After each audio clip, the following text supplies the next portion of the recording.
Setelah gue masuk ke dunia perkuliahan ini, meskipun baru 1 semester, gue jadi sadar akan satu hal yang membuat dunia SMA dan juga kuliah ini beda banget cuy. Ini gue gak lagi ngomong tentang orang-orangnya, sifat orangnya, pengajarnya, atau lingkungannya ya, karena gue rasa itu udah banyak yang bahas. Tapi gue bakal ngomong tentang level berpikir antara anak SMA dan juga yang dihadapi pada saat kuliah ini yang sangat berbeda cuy. Jadi gini friend, kalau misalkan kita lihat pola taksonomi Bloom ya, terdapat 6 level cara berpikir manusia cuy. Mulai dari nginget, mahamin, nerapin, analisis, evaluasi, sampai dengan nyiptain. Nah, dilihat dari taksonomi itu, gue yakin kalau misalkan anak SMA ini masih banyak yang make di level 1, level 2, yaitu ngafalin dan juga manamin cuy. Gue bisa bilang begitu karena mostly tugas-tugas dan materi pada pelajaran SMA itu kebanyakan ada di level segitu. Jarang tuh pelajarannya yang sampai level 3, level 4, dan segala macam sampai atasnya. Palingan juga yang kita itu kan nerapin rumus.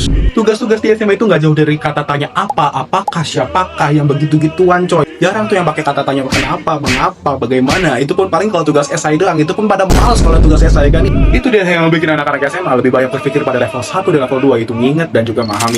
Sedangkan ya kalau udah kuliah itu level 2 itu udah bener-bener paling mentok, paling minimum, bahkan kurang malah ya IPK lu mentok 2 atau bahkan nggak lulus. Gue bisa bilang begitu karena emang kalau di kuliah itu emang base pertanyaan dan segala macam materi itu udah beda banget cuy sama di SMA. Yang dimana tugas-tugas dan materi itu memaksa kita untuk berpikir di level selanjutnya cuy. Gue baru seminggu kuliah udah disuruh bikin paper penelitian pakai bahasa Inggris, 2 minggu kuliah udah disuruh ungkap dalang G30 FPKI. Buset. Lu pikiran dah siapa tuh dalangnya ya? Yang dimana tugas-tugas tersebut itu udah bikin kita buat mikir analitis, bikin kritis, udah di level 4. Itu loh, gue masih awal-awal kuliah kayak gitu.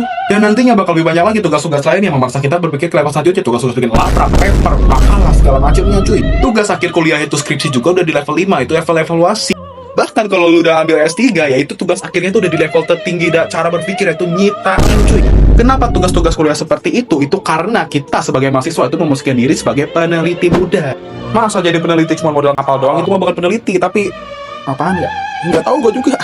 By the way, level berpikir ini sifatnya dinamis ya cuy. Bisa jadi lu secara sadar atau nggak sadar sudah melakukannya cuy, bahkan sampai levelnya tinggi-tinggi banget. Agak selamanya lu bakal stuck di level situ-situ doang. Meskipun begitu ya, ini level berpikir itu bisa dilatih dengan cara lu kalau ngerjain sesuatu mikirnya jangan cuma sampai di level mahamin atau ngapalin doang, udah sampai next level dah, minimal sampai level nganalisis gitu loh.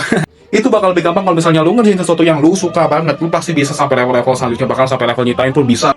Tugas-tugas dan materi pas SMA memang kebanyakan masih di level 1 sama 2, tapi jangan sampai level berpikir otak lu ini masih stuck di level itu aja. Terus belajar dan mencoba cuy. Oke guys, wish you all the best, goodbye.